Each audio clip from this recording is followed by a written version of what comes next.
बिस्मिल्लाहिर्रहमानिर्रहीम। आज हम सेकेंड ईयर बायोलॉजी का चैप्टर ग्रोथ एंड डेवलपमेंट, जिसमें आज का हमारा टॉपिक होगा अबनॉर्मल डेवलपमेंट। हम देखेंगे कि अबनॉर्मल डेवलपमेंट्स क्या होती हैं, इसके काजेज़ क्या होते हैं, इस बारे में आज हम पढ़ेंगे। सबसे पहले यहाँ पर मैंने आपके लिए डेफिनेशन भी लिखी हुई है। तो डेफिनेशन हम देखें तो ये हमारे पास आ जाती है, some time under unfavourable condition some parts of body show abnormal development. कुछ अनफेवरेबल कंडीशंस की वजह से जो बॉडी है वो अब नॉर्मल डेवलपमेंट्स करवाती है, अपने कुछ पार्ट्स की जो अब नॉर्मल डेवलपमेंट शो करवाती है। तो इस प्रोसेस को हम नाम देते हैं अब नॉर्मल डेवलपमेंट का। तो यहाँ पर नेक्स्ट एक और आपकी बुक के अंदर डेफिनेशन लिखी हुई है टेराटोलॉजी की। तो टेराटोलॉजी हम कहते हैं बायो की वो शाख जिसमें हम एबनॉर्मलिटीज के बारे में पढ़ते हैं और उसके काजेज के बारे में पढ़ते हैं कि एबनॉर्मलिटीज क्यों होती हैं। तो उस शाख को हम नाम देते हैं टेराटोलॉजी का। तो मेन हम देखेंगे कि यहाँ पर कौन सी ऐसी काजेज हैं जिसकी वजह से अब नॉर्मल डेवलपमेंट्स हो जाती हैं। तो अब मैंने यहाँ पर आपके लिए काजेज वो लिखी हुई हैं। सबसे पहले जो काज हम यहाँ पर डिस्कस करेंगे वो है inherited from parents to offspring. Second हम देखते हैं क्रोमोसोमल अबनॉर्मेलिटीज। थर्ड हमारे पास आ जाती है इन्वायरमेंटल फैक्टर। फोर्थ है हमारे पास न्यूट्रिशनल डेफिशिएंसीज। और फिफ्थ लास्ट वाली जो आती है वो है हमारे पास मेटाबॉलिक डिफेक्ट्स। सबसे पहले हम बात करेंगे inherited from parents to offspring.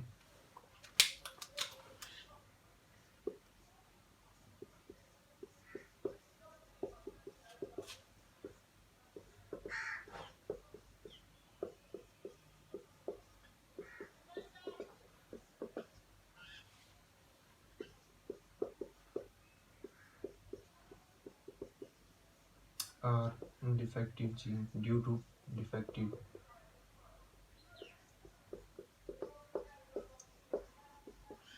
Inherited from parents to offspring और defective gene due to defective gene. तो सबसे पहले हम देखते हैं कि कुछ ऐसी अबनॉर्मल डेवलपमेंट्स होती हैं जो कि पेरेंट्स से आगे ऑफस्प्रिंग के अंदर ट्रांसफ़र होती हैं। बेसिकली वो क्यों ट्रांसफ़र होती हैं?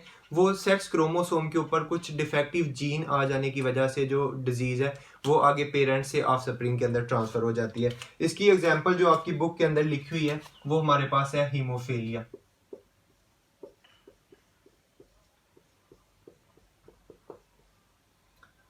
हीमोफीलिया के अंदर क्या होता है? बेसिकली इस बीमारी के अंदर अगर किसी शख्स के किसी जिस्म के पार्ट के ऊपर कट वगैरह लग जाता है तो वहाँ से ब्लड बहुत ज़्यादा लॉस होता है। वहाँ पर ब्लड क्लॉट की फॉर्मेशन नहीं होती। ब्लड आप कह सकते हैं कि लॉस होता रहेगा और इतना ज़्यादा लॉस हो जाता है कि कई दफ़ा ये चांसेस हो जाते हैं कि उस बंदे की डेथ भी वाक़ हो जाती है। तो ये बेसिकली ये जो बीमारी है हीमोफीलिया, ये सेक्स क्रोमोसोम के ऊपर डिफेक्टिव जीन आ जाने की वजह से होती है। वो कौन सी डिफेक्टिव जीन आ जाती है? अगर हम देखें तो मेल के अंदर हमें पता है जो क्रोमोसोम होते हैं सेक्स क्रोमोसोम, उसकी अगर हम बात करें तो वो हमारे पास आ जाती है एक्स वाई। और दूसरा हमारे पास फीमेल की बात करें तो उनके अंदर हमें पता है जो दोनों क्रोमोसोम होंगे वो सेक्स क्रोमोसोम वो एक्स एक्स होंगे। अब यहाँ पर जो डिफेक्टिव जीन आती है हमारे पास, हम देखते हैं हीमोफीलिया के अंदर वो जो एक्स क्रोमोसोम होता है उसके ऊपर जो जीन आती है उसको हम नाम देते हैं एच का, स्मॉल एच। अगर तो ये स्मॉल एच आ जाता है तो इसकी वजह से क्या हो जाता है हीमोफीलिया। अगर यहाँ पर भी हम देखें तो दोनों एक्स है तो इसके ऊपर स्मॉल एच आ जाता है तो इसको हम नाम देते हैं कि ये हीमोफीलिया हो जाएगा। मोस्टली जो हीमोफीलिया है ये मेल्स के अंदर होती है। मेल्स के अंदर इसकी आप कह सकते हैं कि चांसेस ज़्यादा होते हैं हीमोफीलिया के, मेल्स के अंदर ज़्यादा होती है ये हीमोफीलिया। और ये जो हीमोफीलिया का जीन है इसको हम एक्स लिंक्ड क्रोमोसोम का भी नाम देते हैं क्योंकि ये क्रोमोसोम एक्स क्रोमोसोम के ऊपर मौजूद होता है, इस वजह से इसको हम नाम देते हैं एक्स लिंक्ड क्रोमोसोम। ये जो जीन होती है ये एक्स क्रोमोसोम के ऊपर मौजूद होती है, इस वजह से इसको हम एक्स लिंक्ड क्रोमोसोम का भी नाम देते हैं। तो यहाँ पर हमने देखा कि ये ऐसी बीमारी है जो कि पेरेंट्स से ऑफस्प्रिंग के अंदर ट्रांसफर होती है due to defective gene on sex chromosome. तो सबसे पहली हमने ये जो अबनॉर्मल डेवलपमेंट है वो हमने देख ली। सेकंड हम यहाँ पर देखेंगे क्रोमोसोम। सेकंड हमारे पास आ जाती है क्रोमोसोमल अबनॉर्मेलिटीज।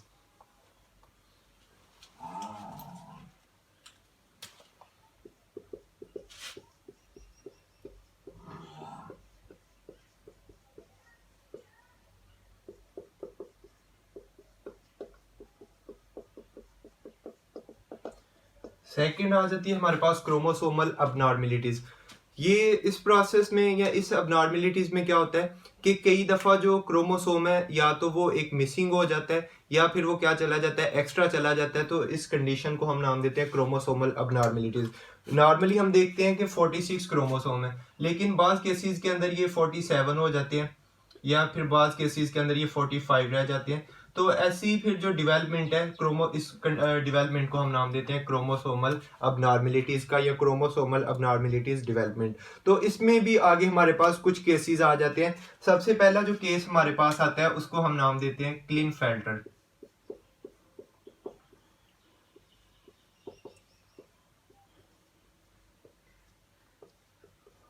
क्लिनफेल्टर सिंड्रोम।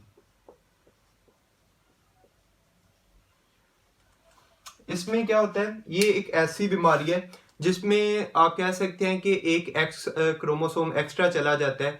तो इस कंडीशन को हम नाम देते हैं क्लिनफेल्टर सिंड्रोम का। इसमें नॉर्मली तो हम देखते हैं कि अगर एक हमारे पास कोई भी देखते हैं कि एक नॉर्मल जो मेल है उसके अंदर, या मेल है या फीमेल है, तो उसके अंदर जो क्रोमोसोम की तादाद होती है वो 46 है। लेकिन क्लिनफेल्टर सिंड्रोम के अंदर आकर क्या होता है कि इसके अंदर एक एक्स्ट्रा क्रोमोसोम चला जाता है, तो वो हमारे पास क्या आ जाते हैं, 47 बन जाएंगे। तो ये हमारे पास जो सेक्स क्रोमोसोम होगा वो कुछ इस तरह आ जाता है हमारे पास XXY। तो इस कंडीशन को हम नाम देते हैं क्लिनफेल्टर सिंड्रोम का। इसके अंदर हम देखते हैं कि कौन कौन सी इसके अंदर आके कौन कौन से फैक्टर शो होते हैं कि क्या इसके आप कह सकते हैं कि सिम्टम्स होती हैं। तो इसमें हम देखते हैं कि सबसे पहले आ जाता है इनलार्जमेंट ऑफ ब्रेस्ट। सेकंड हम देखते हैं स्मॉल टेस्टिस।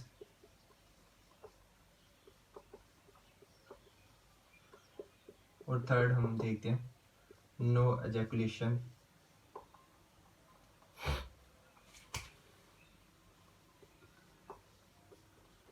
Of sperm.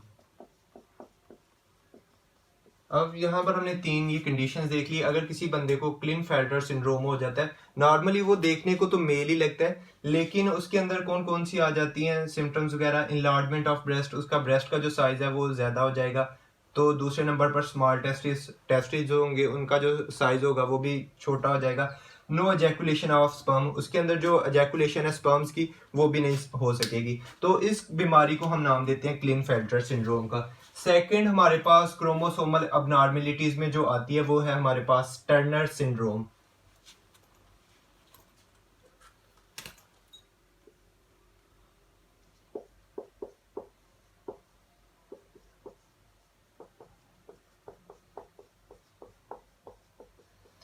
ये ऐसी बीमारी है जिसमें एक क्रोमोसोम मिसिंग हो जाता है, एक क्रोमोसोम मिस हो जाता है। तो इस बीमारी को हम नाम देते हैं टर्नर सिंड्रोम्स का। इसमें जो क्रोमोसोम है वो 45 रह जाते हैं। तो इस तरह हमारे पास जो सेक्स क्रोमोसोम है वो हमारे पास आ जाते हैं X0। एक को इस तरह हम 0 से शो करेंगे। तो इस कंडीशन को हम नाम देते हैं टर्नर सिंड्रोम का। इसके अंदर आकर क्या होता है कि इसमें हम देखते हैं कि जो भी इंडिविजुअल होगा इसके अंदर, वो हमारे पास आ जाती है condition do not survive pregnancy. उसके बाद हम देखते हैं हमारे पास जो आती है इसके अंदर कंडीशन आ जाती है female appearance with short Sachar and neck webbed. तो ये हमारे पास दूसरी इसके अंदर कंडीशंस आ जाती हैं। तो टर्नर सिंड्रोम्स के अंदर हमने देखा कि एक ऐसी बीमारी है जिसमें नॉर्मली जो क्रोमोसोम है वो एक मिस हो जाता है। तो इस बीमारी को हम नाम देते हैं टर्नर सिंड्रोम का। मजीद इसके अंदर आपकी बुक के अंदर लिखी हुई है कुछ अनदर जो इसके अंदर लिखी हुई है क्रोमोसोमल अबनॉर्मेलिटीज के अंदर, तो वो यहाँ पर उन्होंने लिखी हुई है कि कुछ केसेस के अंदर हमारे पास क्रोमोसोम जो है वो आ जाते हैं XYY। तो इस कंडीशन के अंदर जो इंडिविजुअल होगा वो टालनेस होगी, उसके अंदर मेंटल डिफेक्ट होंगे। तो ये हम देखते हैं कि उसके अंदर आकर चेंजिंग आना शुरू हो जाती हैं। ये अबनॉर्मेलिटीज क्यों अराइज होती हैं, बेसिकली हम देखते हैं कि ये जो अबनॉर्मेलिटीज हैं ये अराइज होती हैं when gametes fuse with two form zygote. जब गमीट्स मिलते हैं जाइगोट की फॉर्मेशन के लिए, तब जाकर ये अबनॉर्मेलिटीज अराइज होना शुरू हो जाती हैं। तो ये हमने देखा कि कुछ ऐसी अबनॉर्मेलिटीज थी जो कि क्रोमोसोम के मिस हो जाने की वजह से या क्रोमोसोम के एक्स्ट्रा चले जाने की वजह से होती हैं। तो ये हमने दूसरा काज देख लिया। थर्ड हम देखते हैं हमारे पास आ जाता है इन्वायरमेंटल फैक्टर्स।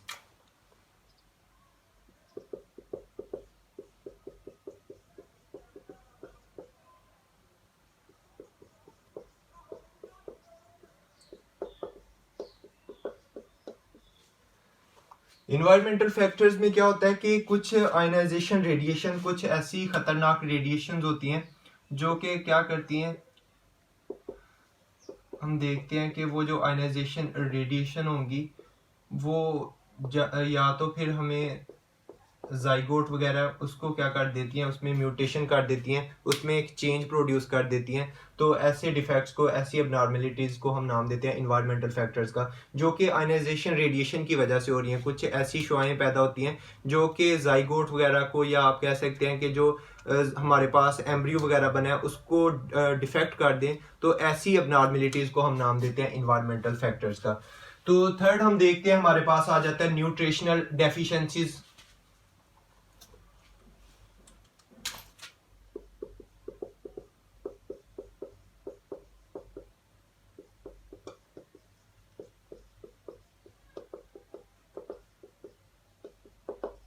न्यूट्रिशनल डेफिशिएंसीज में हम क्या देखते हैं, या तो अगर किसी शख्स को अच्छे तरीके से उसकी खुराक वगैरह ना मिल रही हो, आप कहें कि उसको नॉर्मल खुराक वगैरह नहीं मिल रही होती, तो उसकी जो बॉडी है वो नॉर्मली ग्रो नहीं कर पाती। तो एक तो हम देखते हैं कि ये जिसमें उसको नॉर्मल जो फूड वगैरह वो नहीं मिल रही। और बाज़ केसेस के अंदर क्या होता है कि अगर कोई फीमेल प्रेग्नेंट है तो वो अपनी प्रेगनेंसी के दौरान कोई ड्रग्स वगैरह लेना शुरू कर देती है। तो वो ड्रग्स जो होंगी वो क्या करना शुरू कर देती हैं, जो फीटस होता है उसको अफेक्ट करना शुरू कर देती हैं। उसके जो टिश्यू होती हैं उनके अंदर जो डिफरेंशिएशन का प्रोसेस है वो नॉर्मल नहीं हो पाता। इसकी वजह से जो फीटस है उसकी डेथ वाक़या हो जाती है। इसमें हमने देखा कि जो प्रेग्नेंट वुमेन्स वगैरह होती हैं वो अपनी प्रेगनेंसी के दौरान ड्रग्स वगैरह को लेना शुरू कर देती हैं, या इस तरह की फूड वगैरह लेती हैं जिसकी वजह से फीटस के ऊपर असर पड़ता है और वो फीटस जो है उसकी डेथ वाक़या हो जाती है। तो ये हमने इसका चौथा काज यहाँ पर देख लिया। और पांचवा लास्ट वाला जो काज हमारे पास आता है वो है मेटाबॉलिक डिफेक्ट्स।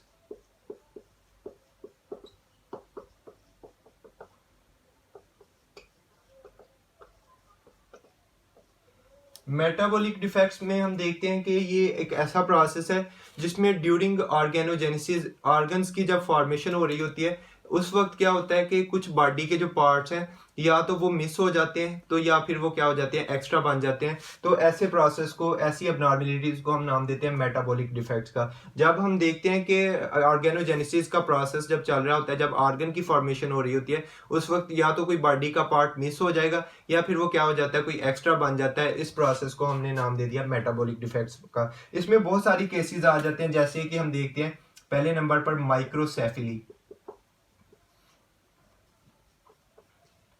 माइक्रो का मतलब होता है स्मॉल, सेफली हम कहते हैं हेड को। तो ये एक ऐसी बीमारी है जिसमें जो बच्चा पैदा होता है उसका जो हेड होता है वो बिल्कुल छोटा सा होता है, बाकी जो बॉडी है उसकी नॉर्मल ग्रोथ हुई होती है, लेकिन जो उसकी हेड की ग्रोथ है वो रुक गई होती है। तो ऐसी एबनॉर्मेलिटीज को हम नाम देते हैं माइक्रोसेफेली का। अक्सर आपने ये लोग देखे होंगे, छोटे छोटे इनके सर होते हैं और बाकी जो बॉडी होगी वो नॉर्मली ग्रो की होगी।